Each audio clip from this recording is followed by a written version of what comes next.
মধ্যপ্রাচ্যে যুক্তরাষ্ট্রের সামরিক ঘাঁটিগুলোর উপর ইরানের সাম্প্রতিক নিখুঁত হামলা নিয়ে নতুন এক তথ্য সামনে এসেছে, যা গোটা গোয়েন্দা যুদ্ধের চিত্রকে আরও জটিল করে তুলেছে।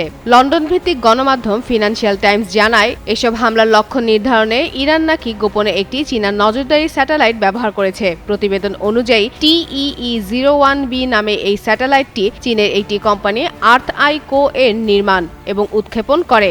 বাংলাদেশের প্রথম 5D AI ইনভার্টার যুক্ত সর্বোচ্চ বিদ্যুৎ সাশ্রয়ী যমুনা এয়ার কন্ডিশনার। 2024 সালের শেষের দিকে মহাকাশে পাঠানো এই স্যাটেলাইট পরবর্তীতে ইরানের Islamic revolutionary guard corps IRGC aerospace ইউনিটের নিয়ন্ত্রণে আসে বলে দাবি করা হয়েছে।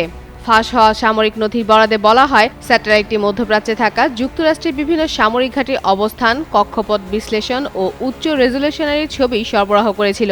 এসব তথ্যের ভিত্তিতেই ড্রোন ও ক্ষেপণাস্ত্র হামলার আগে ও পরের লক্ষ্যবস্তুর নিখুঁত মানচিত্র তৈরি করা সম্ভব হয়। অন্যদিকে বার্তা সংস্থা রয়টার্স জানায়, হোয়াইট হাউস, CIA, পেন্টাগন সহ সংশ্লিষ্ট চীনা ও ইরানি সংস্থাগুলোকে এই বিষয়ে মন্তব্যের জন্য যোগাযোগ করা হলেও তারা তাৎক্ষণিক প্রতিক্রিয়া দেয়নি। ইরানও এখনও এ বিষয়ে আনুষ্ঠানিক কোনো বক্তব্য প্রকাশ করেনি। এই তথ্য সত্য হলে তা মধ্যপ্রাচ্যে সামরিক গোয়েন্দা সক্ষমতায় নতুন প্রযুক্তিগত বাস্তবতার ইঙ্গিত দেবে।